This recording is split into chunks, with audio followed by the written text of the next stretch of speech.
عمرك حسيت بالرغبة إنك تختفي لفترة؟ مش تهرب ولا تختفي للأبد، بس تتراجع بهدوء وتركز على نفسك. هذا مو مجرد تصرف درامي، هذا اللي أسميه الاختفاء الواعي. شوف، لما تكون بجد بتحاول تتغير، تتحول، مش بس تعدل شوية، بتيجي مرحلة بتحتاج فيها تطلع من الأضواء. مش لأنك بتختبئ، مش لأنك خايف، لأنك بتبني شيء جديد، وهذا ما يحتاج جمهور. كل مرة تكون حياتك كتاب مفتوح، الناس بيكون عندها كل هالآراء، بيحكموا، بيشكوا، حتى لو قصدهم خير أحيانا، بس بيستنزفوا طاقتك. بس لما تختفي بيصير عندك مساحة تشتغل على نفسك، بعيد عن الضغط، بعيد عن المقارنات، بعيد عن السلبية الخفية اللي بتتسلل. طيب، ليش لازم تختفي؟ لأن كل مرة تتكلم عن اللي راح تسويه كأنك بتسرب طاقة، بتحس بنشوة كأنك حققت شيء، بس لمجرد إنك قلته بصوت عالي. بس الحقيقة لسه ما صار شيء، أنت بس بتحلم بصوت عالي. السر الحقيقي: اشتغل بصمت. لما تكون بعيد عن الأنظار بتعيد بناء عقلك، بتكسر العادات القديمة، بتحط أهداف حقيقية وبتشتغل عليها يوم بعد يوم، بطيء، ثابت، بدون استعراض. الكل مهووس بالاستعراض، بس اللي بيحققوا بهدوء هم بيشتغلوا بجد في الظل.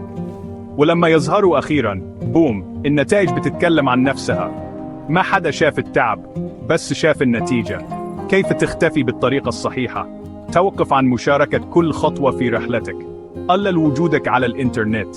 اشتغل على نفسك كل يوم، حتى لو كان شيء بسيط جدا. حط هدف واضح، وتأكد إن كل لحظة بتخدم هذا الهدف. كافئ نفسك لما تحقق تقدم، بس خليه بينك وبين نفسك. أنا فاهم، في مرحلة معينة راح تبغى تصرخ من فوق الأسطح: شوفوني، أنا تغيرت، أنا بشتغل بجد، أنا قريب جدا.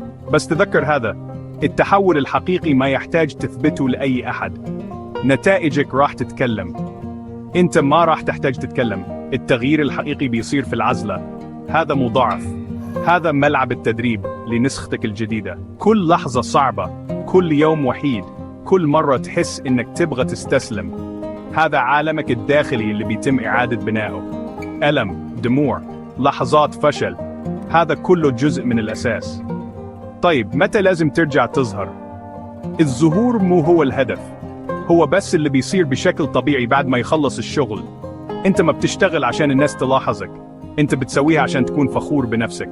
وانت تحتاج خريطة. ايش اللي بتبحث عنه؟